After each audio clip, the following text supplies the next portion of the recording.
Hello, and welcome back to the studio for an unboxing. I'm Dr. Wiggo, and today we'll be unboxing the Viltrox 16mm F1.8 full-frame lens. This is kind of the holy grail. If you go back, I'll link a bunch of them below, but I searched for many moons and months and tried many different lenses, wide-angle lenses. What I ended up with for full-frame was the Sony G Master F1.8 20mm lens. So this is a little wider, same f-stops, lets in a lot of light, and we'll compare them later in the video. So why did I buy this lens? Well, if you watch the channel, you know why. Bennett! Mark Bennett's Camera Crisis. He did a video about this lens, and as I watched it, I said, well, that was the lens I was looking for a year or two ago when I was going through all those lenses. Again, videos will be linked down below. I had to have it. It's what he does to me. If you've ever watched his channel, Mark Bennett's Camera Crisis, I will have a link down below to his review, by the way, where he'll go into all the speeds and feeds and chromatic aberration and all that kind of stuff that I don't know anything about that, but he does. So go watch his video and you'll see how he convinced me that I needed this lens. He had me at $550 is what it was, but first let's get to the unboxing. Let's see what's in this thing. Aha. So right up top we have, appears to be a cloth. Maybe, oh, it's a bag, a little carrying bag. And we have the little manual. And in this one, you might want to read the manual because you're going to see there's some stuff this lens does that most lenses don't, and you're going to have to learn how to do it. Well, if you're going to use those features, which I may or may not. And then we have the warranty card, silica gel, don't eat that, foam padding, comes packed fairly nicely. And what we have here is the lens itself. Already, I can tell you it's kind of hefty. We'll run through all the specs in just a minute. First, we just want to look at it. Take that off for now. First thing to notice is it has a little LCD screen. We'll play with that in a minute. It's got a focus ring and an aperture ring. And the aperture ring you can click on and off. So if you're doing video like I do, you let it turn smoothly. And there's also an automatic setting to let the camera do it. There's an autofocus on and off button. I, of course, always use autofocus. And then here's the switch that I said you're going to need to read the manual for. It comes out of the box with the functions of setting two focus points. So you can quickly zip between two focus points. Of course, if you're using autofocus, not necessary, but some people don't like autofocus. Sometimes it's slow. Sometimes it doesn't work that well. Well, here, let me get all this stuff out of the way. Well, let's put on the lens hood first. So that's the top. There's the mark where you put it on, and then you turn it. Well, a lot of the pre-release units, people complained that when you put the lens hood on, it would just slide on. Mine locked right in place, and there's nothing wrong with that. I'll put the lens cap back on for the moment. My basis of comparison is the Sony G Master F1.8. They're both F1.8. This is 20 millimeters, this is 16 millimeter. They're both well built. This one's heavier. Well, here, let's run through the specs, shall we? So the angle of view on the 20 is 94 degrees, but 94 degrees. And on the Viltrox, it's 105 degrees. So of course it's a 16 millimeter, it's a wider angle. The minimum focus distance is better on the 20. It's 18 centimeters or about 7 inches. And this one's 27 centimeters or so 10 inches. So you can get in closer with this one. Of course, I don't use it for close-ups. The G Master has 14 elements in 10 groups, whereas the Viltrox has 15 elements in 12 groups. 9 diaphragm blades on the Viltrox, 9 diaphragm blades rounded on the Sony G Master. They both have autofocus. The Sony takes a 67 millimeter filter size.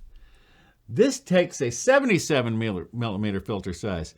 But that's kind of a big deal because usually when you have this wide a lens, there's a Sony G lens that's closer to this, but you can't put filters on it because you can only put them on the back. Mainly they're too spherical. But again, if you look here, see you can see the spherical, maybe. I can see it. But it's recessed in enough that you can put the filter on and it will not show up in your frame. This one's 2.89 by 3.3 inches, and this one's 3.4 by 4.1 inches. So bigger in both sets of dimensions. But the more important difference is the weight. This is 373 grams or 15.16 ounces. This one's 550 grams or 19 ounces. So this is over a pound. You say, well, that's not a big deal. Well, not for the studio. This is a studio lens. If you've got a small YouTube studio where you don't have a lot of room, see, I've got some room. I can move my cameras back, but some people can't. Well, this, you can have it right here, and we'll get to that in a minute. Well, for now, I just happen to have a Sony full-frame camera here, my A7C, and let's put it on. While we got it open, notice there's a USB-C port here, so you can do firmware updates and the like for the lens. For instance, if they come up with more things to do with these little function buttons, you'll be able to update it through the USB. It's mainly metal, which is one of the reasons it's so heavy. And it's weather sealed, which apparently, this is my first Viltrox lens, but apparently older Viltrox lenses, especially at this price, it's $550. Okay, now when we turn the camera on, see, there's that little display, and it's going crazy. It's trying to autofocus. Finally just went to infinity. At the bottom of the display, it shows your aperture, which again from 1.8 all the way up to 22. But if you say, well, that's kind of redundant because you can just look right there. But wait, if you put it on auto, so the camera has decided that the aperture needs to be about, on the little display, it moves when it has to, but when you're at 1.8, that's all the way to that side. So there's a little teeny tiny, look under the 1.8. There's a little teeny tiny red dot under there. So for someone with my eyesight, that's not going to tell me what my aperture is. I may be better using the ring. Now I know it's 1.8. I don't need to see the little red dot. Now in the middle, we have the focus distance. So right now it's focusing at about 1.9 meters. And across the top, it shows the focal distance, which, as you can see from the big display, it's 1.73 meters. And again, there's a little tiny red dot that I'm not going to ever see without my glasses. So the display is of some limited value to me. Although I guess if I was doing the kind of stuff where I needed to be doing that, I could put on my glasses. Now, let's see what it looks like. A few minutes later. Okay, so now I've set the A7C on a tripod like directly next to the FX30 with the 16mm F1.8 lens, but that's APS-C, which is actually a 24mm equivalent. So that's 24mm straight in front of me, and this is 16mm straight in front of me. And you can see a lot more out here on the sides, up high, down low. Moments later. So now I've cheated the A7C about 8 inches closer. The little flippy screen is just about touching the front of the lens hood of the 16mm Sigma there. And it looks like I still have a little more depth of field here. So this is not bad. So now with it about 8 inches closer, well, here, I'll put them side by side so you can kind of see, but it's not bad. So this wouldn't be good for this, but you know what it might be good for? Vlogging. Yes, I know, I keep threatening to vlog, and I never do, but maybe I will now. Although, the downside on this guy is he's heavy. So if you're gonna be using a gimbal, yeah, this might not be the guy to do. But let's go fool around with it. I have a switch pod right here. We'll go downstairs, and you know what? I'll take the G Master, and then I'll go out in the backyard, do a little vlogging. Not really vlog. We're gonna go do that, and then we'll come back and talk about how it did. 15 minutes later. So I've got my arm right up against my side, and I've got a fairly good, got a fair amount of room. It is heavy, I'll tell you that. It may only be 6 ounces more than the Sony. Of course, it's a third the price.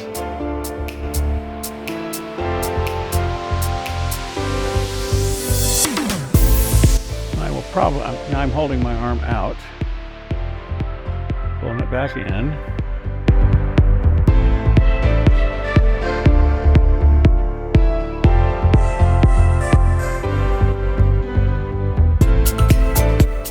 I'll also run this through Catalyst Browse for stabilization purposes.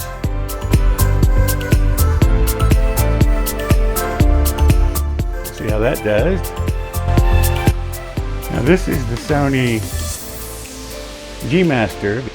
I've got my arm touching my side over here,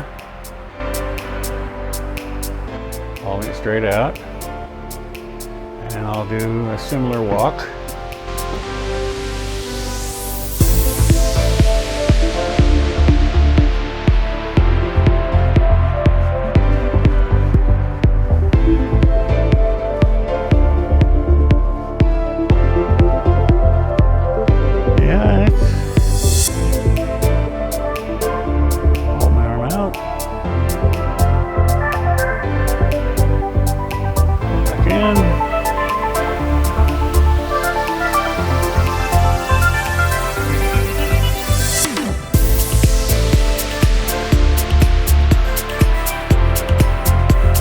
And this is where the light got dicey. Well, yeah,